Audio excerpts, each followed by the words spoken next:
a lot of expense and discovery on that hand. Yeah, so you're seeking, as I understood your motion, it's sort of twofold. You're seeking, or maybe alternative, that it's an enforceable contract. Yes, sir.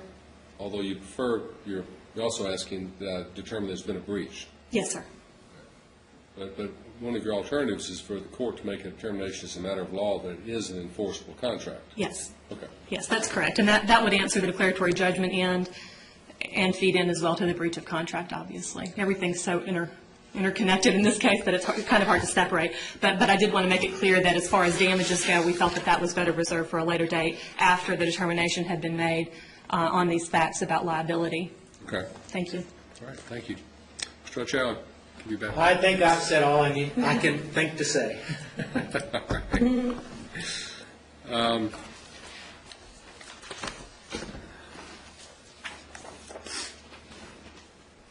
First, you're entitled to certainly partial summary judgment on the claims of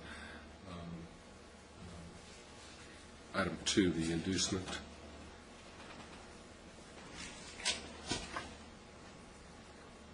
Breach of contract that's agreed, not contested. Yes, sir.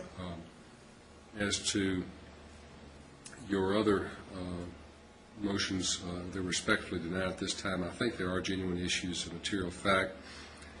I do think that we have a showing of an enforceable contract that is here. I don't think that I think there are issues of fact as to whether there's been a breach.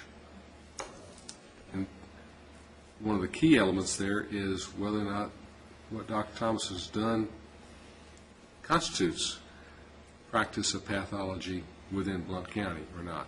And that's a question of fact. I don't believe that to be a question of law. The legal determination is the parameters of this contract, and it's practice pathology within the confines of Blount County, but it's a question of fact as to whether taking him home for 10 hours or so, is that it, or having people send the samples out from Blount County because of the unique nature of this type of business, is that actually practicing medicine or pathology within the confines of Blount County?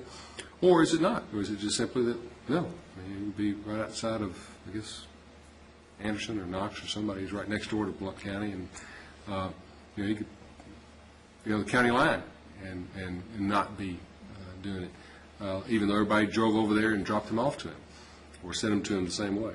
But those are all questions of fact. I think that's something that's going to have to be hashed out at trial.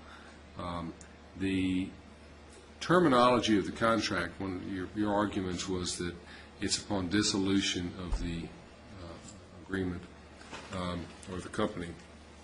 You can't just pull it out separate and apart from the rest of that paragraph. At the beginning of the paragraph it says, or one of the members leaving. I think you had a draftsman's error there, quite frankly, that appears to have happened. They just didn't put in that other clause where they should have put it in, and Scribner errors end up in lawsuits all the time. But to the extent that I need to do so, I'll modify that to say it's 2 years from the time he left, and that time's expired. That's now Yes, we're dealing with damages. August of 2004, I believe, it expired. So we're looking at a discrete period of 2 years from August, whatever it is, 2002 to August of 2004. Did he practice pathology within the confines of Blount County and violate the restrictive covenant? But I think it's appropriate for you to have a ruling that you have an enforceable agreement. There is an enforceable agreement with that modification, that I do modify it, that I think clearly the intent of the drafters and the parties involved was that it was a 2-year period from the time that anybody left or the business, the office group dissolved.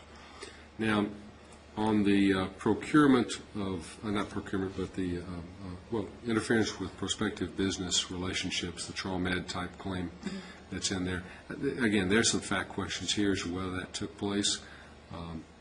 You make frankly, Mr. Rothschild, you make a good argument, and it's a strong one, but it's not my job to weigh it in a motion for summary judgment. I've got to see, are there any facts that would, and I've got to, that contravene it. I've got to draw all inferences in favor of the opponent. That's probably y'all's weakest claim right there. The interference with Interference with prospective business Those relationships. are tough claims. But, Yes, sir. but again, I can't weigh it. I mean, there are some, looking at the way I have to in a summary judgment scenario, it's conceivable that there's been that type of interference that would justify a recovery, and so it denies or precludes me from granting summary judgment. So I'm respectfully granting the motion for partial summary judgment for the inducement of breach of contract, granting the partial summary judgment of blunt pathologist as to a legal ruling that it is an enforceable, the restrictive agreement is an enforceable contract as modified to be 2 years from the date that Dr. Thompson left the practice, and respectfully denying all other motions for summary judgment. Your Honor, if I could just ask for clarification in the granting of their motion that it's an enforceable contract, are you ruling one way or the other on the issue of the impact that the restrictive covenant has on the public interest? Yes. Both address. Well, yeah, I think your argument is that it should be declared to be unenforceable because of the public interest of it, and I think that under these circumstances that it would be still enforceable. I've considered that, and I am considering that aspect, and I respectfully disagree. And I just wanted to make sure that it was, so that I'm clear on where I have to go from here. Right. But, I mean, I think, at trial, what I envision doing is, you all clearly shows that we didn't do anything. We moved Davidson County, and that's it, and, he's abided by the terms of it and didn't break it. You all are going to argue that, that's a ruse, and he did, and then you have left before us also this interference with business relationships claim as well. Okay? So why don't the two of you get together if you can, and I mean, both of you kind of won on this, and rather than have two competing orders, though, I'd like to have one order reflecting what's happened here, okay? So y'all can circulate between yourselves on an agreement and then send it to me. All right? Thank you very much. Thank you, sir. Appreciate it. Have a safe trip back. Thank you.